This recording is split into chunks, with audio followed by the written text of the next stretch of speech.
Con qué tranquilidad Aguilar dice que el problema es porque no se les apapacha. Ponlo.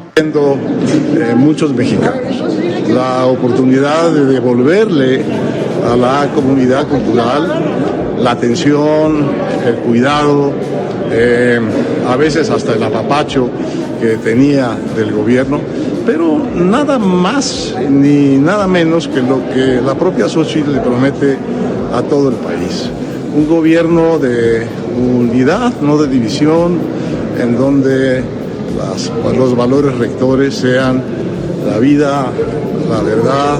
Pienso en que había, por ejemplo, una política en materia de cultura profundamente generosa y profundamente libre, en el sentido de que películas, por ejemplo, brutalmente críticas del gobierno, del régimen, del PRI, eran financiadas con bastante generosidad por fondos gubernamentales a través de instancias en las que esos proyectos se ganaban ese fondo.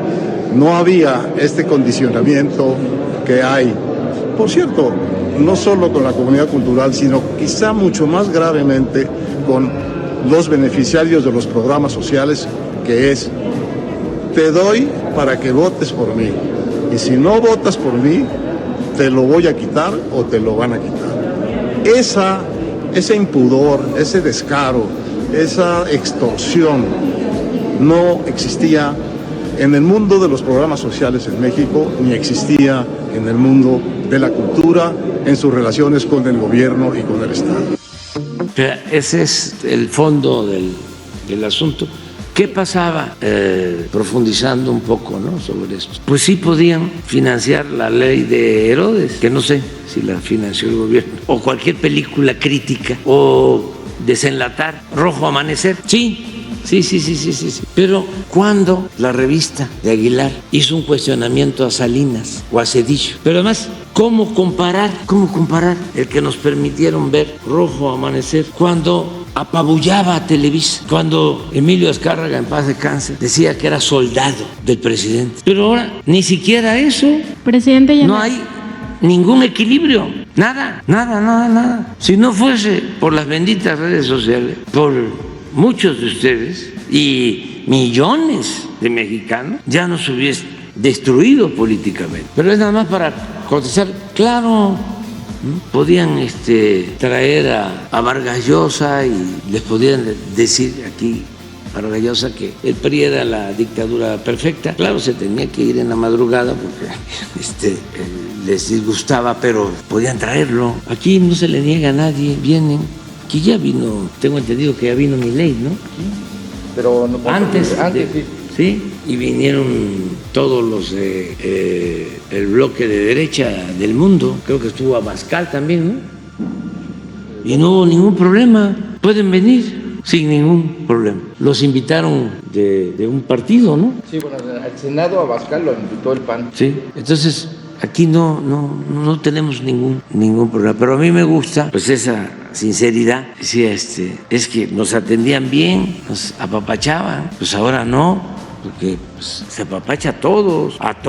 Y decir de Aguilar Camín, nada más para la memoria colectiva, que pues él incluso le mandaba cartas a Salinas de Gortari para decirle que sus finanzas andaban mal y que le dieran más dinero de la partida secreta, y todo eso está documentado con los cheques y las cartas. Contralínea lo ha publicado, y también pues que eso revela la apropiación del dinero del pueblo que hacían esta cúpula que se crea, además monopolio de la intelectualidad. Nada más para cerrar este tema, presidente, también en Contralínea revisamos cómo está actuando la Suprema Corte de Justicia de la Nación y en general el Poder Judicial de la Federación en torno al proceso electoral. Además de estas 74 leyes y reformas que echaron abajo, también hay que decir que hay 5 hechos que retratan de cuerpo entero el sesgo que tiene este Poder Judicial. El primero de ellos tiene que ver con esta declaración que hizo el el 28 de agosto de 2023 Norma Piña, la presidenta de la Suprema Corte, de que si el legislativo no les asignaba el dinero que ellos estaban pidiendo, una millonada por supuesto, pues entonces no iba a haber una transmisión de poder pacífica ni democrática en México en 2024. Ese es el primer hecho importante. El segundo de ellos es la cena que reveló el diario Milenio, ocurrida el 12 de diciembre del año pasado, en la cual se reunió con 3 magistrados del Tribunal Electoral del Poder Judicial de la Federación, el Día de la Virgen de Guadalupe, además también como paréntesis, con el presidente del PRI, Alito Moreno, y con esto ocurrió en la casa de otro ministro, González Alcántara Carranca. Ese segundo hecho que evidentemente se enmarca en el proceso electoral que había arrancado el 7 de septiembre. Tercer hecho es la liberación de actores importantes en el caso Ayotzinapa, por ejemplo, el exprocurador Murillo Karam y también los 8 militares, y también la liberación de presuntos criminales del mundo del crimen organizado, así como de delincuentes de cuello blanco. ¿Por qué es importante esto? Justamente porque contribuye a desestabilizar la vida pública, por una parte con protestas sociales y por otra con todo el tema de la criminalidad, de la violencia extrema que se ejerce contra el pueblo de México. Y nada más por citar un ejemplo, el hermano del líder del cártel Jalisco Nueva Generación pues fue recientemente liberado por el Poder Judicial de la Federación. Ese es el tercer hecho. Cuarto hecho, el expediente que abrió la Suprema Corte de Justicia de la Nación, directamente el Consejo de la Judicatura, en contra del exministro presidente Arturo Saldívar Lelo de la Rea, quien forma parte del equipo de Claudia Sheinbaum y que evidentemente tiene fines políticos. Y el último hecho, pues que se consintiera que magistrados del Tribunal Electoral del Poder Judicial de la Federación se reunieran con Xóchitl Gálvez a 18 días de la jornada electoral, justamente para que se impulse esta idea de que hay una elección de Estado, de que no hay piso parejo, etcétera. Nada más para cerrar este tema. Y en mi segunda pregunta, presidente, han alertado científicos y también el propio Sistema Meteorológico Nacional que se viene una nueva ola de calor. En este sentido, preguntarle, porque sabemos que desde hace mucho tiempo el cambio climático es parte de la Agenda Nacional de Riesgos, si se ha ya abordado en este gabinete por un tema de seguridad nacional, qué está pasando con el cambio climático, cómo lo está resintiendo nuestro país, sobre todo entendiendo que el cambio climático y estos fenómenos naturales pues tienen un impacto directo en la vida humana, pero no solamente en los seres humanos, sino también en las plantas, en los animales, incluso aquellos que consumimos, y también tiene un impacto directo en la economía nacional. Por eso se le considera un tema de seguridad nacional. Preguntar si han avanzado en eso y si se han reunido con científicos para determinar una ruta de cómo se va a proteger a los animales. El caso de los monos aulladores pues es alarmante, de que se están muriendo por deshidratación o por golpes de calor, y es importante pues prepararnos como nación ante esto que viene y sobre todo en esta temporada de huracanes. Gracias, presidente.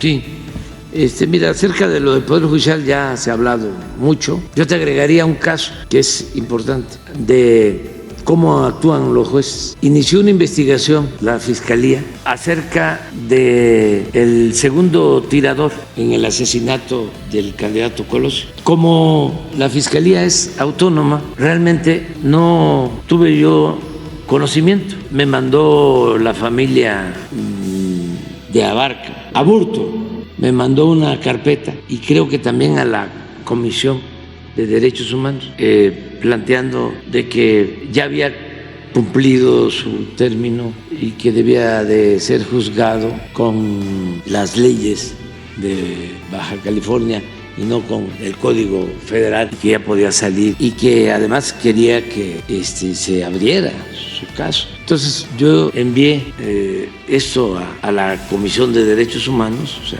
que ya también tenían la carpeta, y ellos le dieron continuidad y lo plantearon en a la Fiscalía General de la República. La Fiscalía empieza a investigar y se encuentra, que eso ya lo dijimos, pero hay silencio, de que ahí me entero yo de que García Luna había entrado al CISEN con Salinas en 1989, jovencito, entra al CISEN. El CISEN, para todos, es el centro de espionaje que tenía el gobierno. Y durante ese tiempo, con Salinas, ese aparato de espionaje se metió en muchas cosas oscuras, o tuvo que ver con muchas cosas. Acuérdense todo lo que pasó en ese sexenio. Todo esto para los jóvenes, porque de repente a lo mejor no esperemos que sea Krause ni Aguilar Camín, ni Castañeda, ni Reyes Heroles, pero sí pueden haber otros escritores que se metan a estas historias.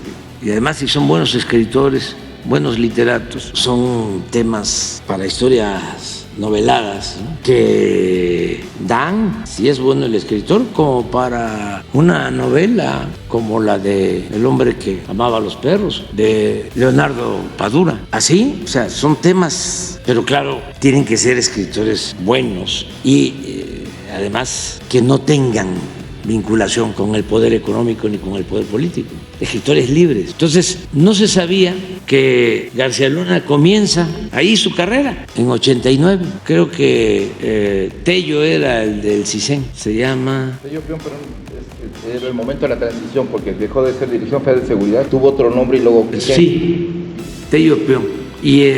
Pero pasa todo el sexenio, ahí se forma García Luna. Estamos hablando 1989 y en 1994 lamentablemente asesinan a Colosio, y en investigación que hace la Fiscalía se dan a conocer testimonios de que el segundo tirador fue rescatado por García Luna, que enviaron a García Luna a Tijuana a rescatar al segundo tirador. Entonces, todo esto nuevo, porque repito, yo no sabía.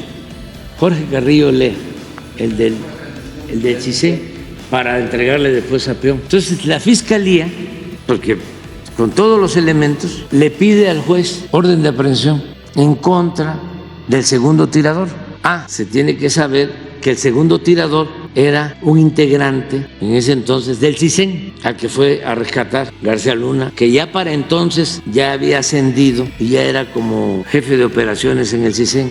¿Qué hace el juez? Niega la orden de aprehensión. Pero no solo niega la orden de aprehensión, está ahí el Ministerio Público, esto es reciente, y dice: no vamos a ordenar la orden, o no vamos a emitir la orden de aprehensión, porque esto es del presidente. Tengo el documento de lo que dijo, porque lo usó la Fiscalía como elemento. ¿Qué tengo yo que ver en eso? ¿Quién le dio la instrucción? El caso es que negaron el orden de aprehensión. Y ahí está el asunto. ¿Quién está otorgando impunidad? El Poder Judicial. Pero no hay un razonamiento jurídico. Lo que dice el juez es: este es un asunto del presidente, mintiendo, calumniando, y así pues todo. Entonces sí hace falta una reforma al Poder Judicial, y sobre todo, independientemente de la cuestión política o económica, de que allá arriba también resuelven casos de miles de millones de pesos, abogados que son de los más ricos del mundo, con despachos afamados, no porque sean realmente buenos abogados, sino por las influencias, porque hay ministros que están al servicio de corporaciones económicas, son empleados. Nada más que no me voy a poner aquí a decir quiénes son, pero ellos sí saben a qué me estoy refiriendo, porque si me denunciaran así, pues te lo voy a probar, porque yo cuando hablo es porque tengo pruebas. Como se dice coloquialmente, cuando digo que la burra es parda, es porque llevo o tengo los pelos en la mano. Entonces, sí se requiere un cambio. Y decía, ¿para qué? Para que sea Suprema Corte de Justicia, para que se haga justicia, para que les importe el pueblo. Ese es mi punto de vista.